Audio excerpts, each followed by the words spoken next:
नमस्कार, मैं राजनीतिक परिवार में पैदा हुआ।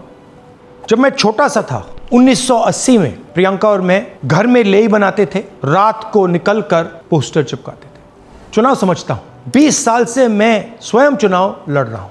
पोलिंग कैसे होती है, पोलिंग बूथ कैसे मैनेज किया जाता है, वोटर लिस्ट, फॉर्म 17, ये सब मैं गहराई से समझता हूं। कुछ समय पहले हमें दाल में काला लगा। चुनाव के नतीजे आते थे, मूड एक तरीके का होता था, रिजल्ट दूसरे तरीके का। मुझे याद है उत्तराखंड में हम चुनाव हारे। बाद में मैंने कैंडिडेट से पूछा कि जहां रोड शो हुआ था वहां जाके देखिए हमें कितने वोट मिले। हजारों लोग आए थे, पोलिंग बूथ में किसी ने वोट नहीं किया। यह असंभव था, यह हो ही नहीं सकता। उसके बाद छत्तीसगढ़ और मध्य प्रदेश के रिजल्ट, हमें लगा कुछ ना कुछ गलत हो रहा है। 2018 में मध्य प्रदेश में चुनाव होता है, हम जीतते हैं। हमारी सरकार चोरी हुई थी। 2023 में चुनाव होता है, मैंने अपने आंखों से भारत जोड़ो यात्रा में देखा, भयंकर एंटी इनकम्बेंसी, और हमें 65 सीट मिलते हैं। इम्पॉसिबल, हो ही नहीं सकता। और फिर महाराष्ट्र में पहली बार हमें सबूत मिला। विधानसभा और लोकसभा के बीच में जादू से नए वोटर आते हैं, और जहां भी इन नए वोटर्स ने वोट किया वहां वोट बीजेपी को गया। महाराष्ट्र चुनाव के बाद जब हमें डाउट हुआ, हमारे गठबंधन के सारे नेताओं ने प्रेस कॉन्फ्रेंस किए और हमने इलेक्शन कमीशन से कहा कि आप हमें वोटर लिस्ट दीजिए, वीडियो रिकॉर्डिंग दीजिए। इलेक्शन कमीशन ने मना किया। ना उन्होंने हमें वोटर लिस्ट दी और ना उन्होंने वीडियो रिकॉर्डिंग दी।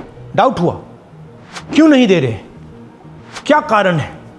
तो हमारे दिमाग में सवाल उठा, क्या इलेक्शन कमीशन बीजेपी की मदद कर रहा है? क्या इलेक्शन कमीशन ही इलेक्शन को चोरी करवा रहा है? इसके बाद हमने एक टीम सेटअप की और हमने उन्हें कहा कि आप जाइए, एक कंस्टिट्यूएंसी में जाके ढूंढिए, सच्चाई ढूंढिए, किस प्रकार से चीटिंग की जा रही है, किस प्रकार से ये काम किया जा रहा है और कौन कौन इस काम को कर रहे हैं। सबसे महत्वपूर्ण बात यह है कि इलेक्शन कमीशन डिजिटल डेटा नहीं देता है, फिजिकल डेटा देता है। मतलब लाखों कागज में वोटर लिस्ट दे देगा, मगर डिजिटल वोटर लिस्ट किसी को कभी नहीं देता है। क्यों नहीं देता? कारण क्या है? कारण है कि अगर डिजिटल डेटा मिल जाए तो इलेक्शन कमीशन की सच्चाई पूरे देश को पता लग जाएगी। हमने टीम को बताया, मैंडेट दी कि आप जाके चेक कीजिए, आप 5-7 सीटों पे पता लगाइए कि चीटिंग हुई, और अगर हुई तो कैसे हुई। टीम ने हमें एक दिन बताया कि 5-7 सीटों पे काम किया ही नहीं जा सकता। क्यों? मैंने उनसे पूछा क्यों नहीं किया जा सकता। उन्होंने मुझे ये कागज दिखाए। ये जो कागज हैं, ये एक लोकसभा के कागज नहीं है, ये एक विधानसभा के कागज है, और इन कागजों को हमने मैन्युअली सॉर्ट करना पड़ा।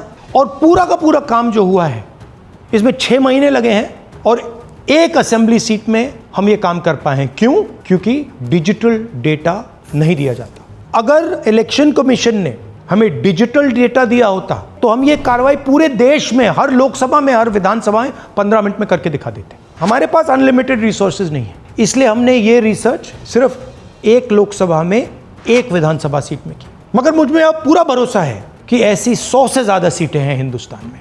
जो यहां हुआ है उन सीटों में भी हुआ है। और याद रखिए, अगर बीजेपी को 10-15 सीटें कम आती तो आज नरेंद्र मोदी प्रधानमंत्री नहीं होते, इंडिया गठबंधन की सरकार होती। जांच ने 5 तरीके की चोरी पकड़ी है। डुप्लीकेट वोटर, जिसका मतलब एक वोटर के नाम वोटर लिस्ट में अनेक जगह आ रहे हैं। फेक एड्रेस, मतलब एड्रेस है ही नहीं, या फिर house number 0। Bulk voter in single address, मतलब एक छोटे से घर में 40, 50, 60 लोग रह रहे हैं। इनवैलिड फोटोज, छोटी सी फोटो है या फिर फोटो ही नहीं है, और वो जो छोटी फोटो है वो दिखती भी नहीं है। कौन है, किसका चेहरा है, नहीं पता लग सकता। Misuse of form 6। Form 6 first time voters के लिए होती है, मतलब जिनकी एज 18-20 साल की हो, मगर वोटर लिस्ट में 90 साल के लोग फॉर्म 6 का प्रयोग कर रहे हैं। चुनाव में 6,50,000 वोटर थे, उसमें से 1 लाख चोरी के थे। अब मैं आपको 5 उदाहरण देता हूं। ये देखिए, गुरकीरत सिंह डांग, इसका नाम 4 अलग अलग बूथों पे आता है। ये कैसे हुआ और क्यों हुआ? एक और उदाहरण, विशाल सिंह, वाराणसी में वोटर लिस्ट में नाम है और बेंगलोर में 2 बार वोटर लिस्ट में नाम आता है। क्या ये वाराणसी में वोट कर रहे हैं या बेंगलोर में वोट कर रहे हैं या दोनों जगह वोट कर रहे हैं? एक और उदाहरण देखिए, हाउस नंबर 0। तो आपने कभी सुना है हाउस नंबर 0?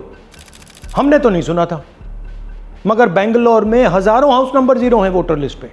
हाउस नंबर 35 की कहानी सुनिए। छोटा सा घर है, ज्यादा से ज्यादा 4 लोग रह सकते हैं, मगर इस 35 में 80 लोग वोटर लिस्ट में रजिस्टर्ड है। ये ईआरओ ने कैसे अप्रूव किया, क्यों अप्रूव किया, पता लगाना है। अच्छा, अब ये देखिए वोटर लिस्ट, इनकी फोटो देखिए, या फोटो है ही नहीं या फिर छोटी छोटी फोटो है तो दिख नहीं सकती। इन वोटर आईडीज पे वोट दिया गया है। अब मैं आपको बताता हूं शकुन रानी की कहानी। फर्स्ट टाइम वोटर बनी है, 70 साल की आयु है। एक बार फॉर्म 6 का प्रयोग किया और उसके कुछ ही महीने बाद दूसरी बार फॉर्म 6 का प्रयोग होता है। 2 बार इनका नाम वोटर लिस्ट में आता है और फर्स्ट टाइम वोटर की लिस्ट में आता है। ये फर्स्ट टाइम वोटर हो ही नहीं सकती। तो क्या शकुन रानी जी ने वोट किया या किसी और ने शकुन रानी जी के लिए वोट किया? ये ही छुपाने के लिए सीसीटीवी का डेटा हमें नहीं दिया जा रहा है। और ये शकुन रानी जी अकेली नहीं है, ऐसे हजारों लोग हैं जिन्होंने फॉर्म 6 का प्रयोग करके 2-3 बार वोटर लिस्ट में नाम डाला है। हमने पहले इलेक्शन कमीशन से इलेक्ट्रॉनिक वोटर लिस्ट मांगी थी, सीसीटीवी फुटेज मांगी थी। उन्होंने अपना काम नहीं किया, हमें नहीं दिया। फिर हमने अपना इन्वेस्टिगेशन कराया, आरटीआई भरे और हमारे पास डेटा आया। भाई और बहनों, सच्चाई यह है कि हिंदुस्तान में इलेक्शन कमीशन और बीजेपी मिलकर इलेक्शन चोरी कर रहे हैं। ये पूरा का पूरा सबूत ब्लैक एंड व्हाइट में आज हमने आपको दिया है। इलेक्शन कमीशन जानता है कि हमने उनकी चोरी पकड़ ली है, इसीलिए एसआईआर आया है। ये एसआईआर जो है इंस्टीट्यूशनलाइज चोरी है। इलेक्शन कमीशन खुलकर बिना डरे बीजेपी के साथ मिलकर चोरी कर रहा है।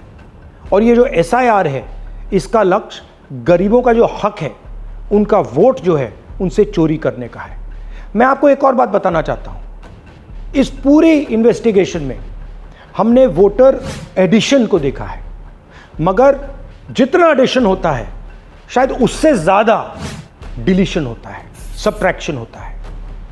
तो ये सिर्फ एक मेन तरीका हमने पकड़ा है, दूसरे तरीके पे हमने इन्वेस्टिगेशन की ही नहीं अभी। मैं इलेक्शन कमीशन और इलेक्शन के ऑफिसर्स को साफ कह रहा हूं, आप जो कर रहे हो गलत कर रहे हो, ये ट्रीजन है, देश के खिलाफ है। ये मत भूलिए, टाइम आएगा हम आपको पकड़ेंगे, बचने वाले नहीं हो। It is critical that we expose voter चोरी।